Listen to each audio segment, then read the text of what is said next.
আন্তর্জাতিক হ্যাকারদের মাধ্যমে ২০১৬ সালের ৪ ফেব্রুয়ারি রাতের আঁধারে বাংলাদেশ ব্যাংকের ফেডারেল রিজার্ভ অ্যাকাউন্ট হ্যাক করে ৮,১০,১,৬২৩ মার্কিন ডলার লুট করা হয়।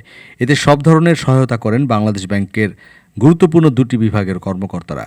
হ্যাকিংয়ের মাধ্যমে দেশের জনগণের কষ্টার্জিত রিজার্ভ সরানোর নীল নকশা তারাই চূড়ান্ত করেন। ছক অনুযায়ী আরটিজিএস নামে একটি প্রকল্প হাতে নেওয়া হয়। এর সঙ্গে সুইফট প্রক্রিয়ার সংযোগ স্থাপন করে হ্যাকিংয়ের সূত্রপাত ঘটে। উদ্দেশ্য প্রণোদিতভাবে রিজার্ভ হাতে নেওয়ার পুরো বিষয়টি ২৪০ দিন গোপন রাখেন তৎকালীন গভর্নর ড আতিউর রহমান।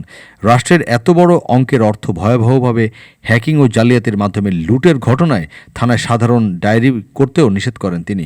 সন্দেহজনক ব্যক্তির নামে ২৫টি পেমেন্ট হওয়ায় যুক্তরাষ্ট্রের federal reserve bank of new York fund transfer বন্ধ করে বাংলাদেশ ব্যাংকের কাছে ব্যাখ্যা চেয়েছিল, কিন্তু বাংলাদেশ ব্যাংক থেকে তেমন কোনো তাগিদ দেখানো হয়নি।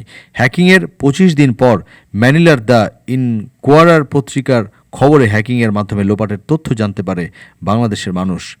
এটি শুধু ছোটোখাটো চুরি নয়, হ্যাকিংয়ের মাধ্যমে ডাকাতি ও লুটের বড় ধরনের ঘটনা। এই ঘটনায় জড়িতদের বিরুদ্ধে ব্যবস্থা নিতে প্রধানমন্ত্রীকে বলেছিল তদন্ত কমিটি, কিন্তু ৮ বছরেও জড়িতদের বিরুদ্ধে দৃশ্যমান কোনো ব্যবস্থা নেওয়া হয়নি। হ্যাকিং করে রিজার্ভ থেকে অর্থ সরানোর পরিকল্পনা শুরু হয় ২০১৫ সালের ২৫ মার্চ থেকে। দীর্ঘ এই পরিকল্পনায় জড়িত বাংলাদেশ ব্যাংকের অ্যাকাউন্টস ও বাজেটিং বিভাগের কর্মকর্তারা। তারা রিজার্ভের গোপন তথ্য সাইবার অপরাধীদের হাতে তুলে দেন। গোপনীয়তা রক্ষা না করে সরকারের মাধ্যমে দ্য ফিলিপিন্স সরকারের সঙ্গে ৫ ও ৬ ফেব্রুয়ারি বিষয়টি উত্থাপন করা যেত। যৌথ উদ্যোগ নিলে ফান্ড হস্তান্তর ঠেকানো সম্ভব হতো বলে জানা যায়। ডেস্ক রিপোর্ট, আজ বার্তা, ঢাকা।